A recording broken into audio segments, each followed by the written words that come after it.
Now we will discuss Coulomb gauge and Lorentz gauge.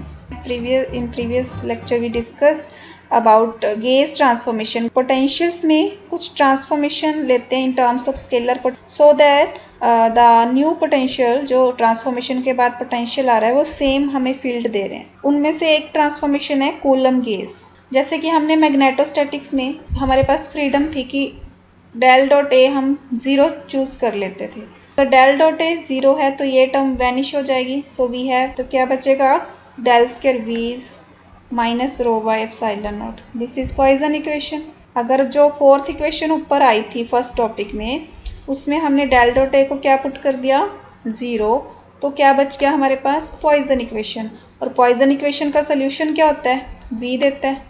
तो the solution of this equation is V which is 1/4 pi epsilon naught integration rho R dash T R D tau dash. And जो v हम लेके चलते हैं infinity पे v कितना है, scalar potential 0. Now this r dash is position vector of source point and r is observation point. मतलब इस इक्वेशन से हमें पता चल रहा है कि अगर सोर्स पॉइंट पे कुछ चेंज हो रहा है, डिस्ट्रीब्यूशन ऑफ चार्ज में कुछ चेंज लेके हो रहा है, that will be directly reflected in the v. अगर आप जैसे मून पे चले गए, वहाँ आपने डिस्ट्रीब्यूशन चेंज किया, ऑब्जर्व आप अर्थ पे कर रहे हो, तो अर्थ पे उसी टाइम वो रिफ्लेक्शन आपको नज़र आ जाएगा, चेंज जो है वो पता चल जाएगा.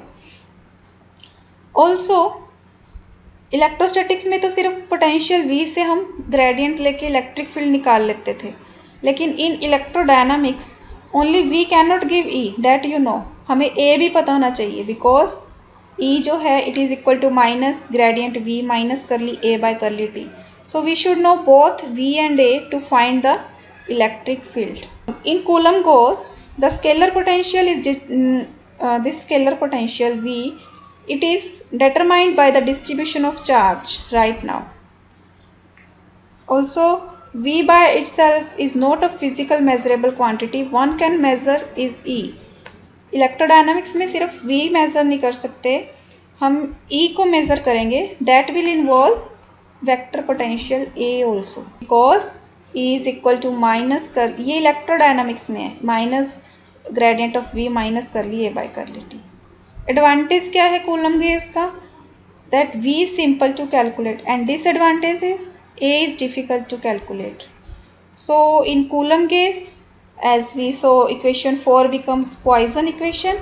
Similarly, this fifth equation, that del square a minus this term and this equation, if we use Coulomb gauge, तो Coulomb gauge में हमने del dot a को क्या चूज़ किया है, 0, तो ये टर्म वैनिश हो जाएगी. तो फिफ्थ इक्वेशन में क्या बचेगा, ये ग्रेडियंट है, यहाँ करली बाय करली टी है, mu naught epsilon not. So equation fifth becomes, gradient अंदर यहाँ पे डेल डॉट ए टर्म थी वो वैनिश हो गई, तो ग्रेडियंट ऑफ सिर्फ क्या बचा, curly V by curly t, mu naught epsilon naught. ये जो है this is for Coulomb gauge, equation fifth. Lorenz gauge, the Lorenz gauge में we will take del dot A is equal to minus mu naught epsilon naught curly V by curly t. अब del dot A को कहाँ put करेंगे, fourth equation में और fifth equation में. यहाँ पे minus mu naught epsilon naught curly V by curly t put किया, और plus mu naught epsilon naught curly V by curly t पड़ा, तो ये तो पूरी टर्म ही उड़ गई, सिर्फ ये रह गया. ठीक है, और इसमें पुट करेंगे तो mu naught epsilon naught curly V by curly t, curly by curly t बाहर एक और पड़ा है, तो क्या बन जाएगा, minus mu naught epsilon naught curly square v by curly t square. Lorenz gauge के केस में fourth equation becomes this and fifth equation becomes this. The virtue of Lorenz gauge is that it treats v and a on equal footing. कैसे, दोनों देखो similar है, del square minus mu naught epsilon naught minus mu naught epsilon naught, curly square by curly t square, curly square by curly t square. यहाँ पे a vector है, this is for a vector and this is for v. But जो ये differential operator लग रहा है दोनों के केस में वो सेम है. ऑपरेटर क्या है, del square minus mu naught epsilon naught curly square by curly t square. This operator is same for both a vector means for vector potential and for scalar potential. This operator, इसका नाम है d'Alembertian operator, ठीक है।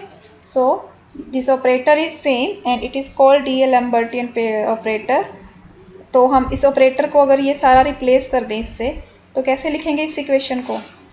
This operator square v is equal to minus rho by epsilon naught, and this fifth equation becomes this. So say this is four-dimensional version of Poisson equation, and in Lorentz case v and a both potentials satisfy the inhomogeneous wave equation.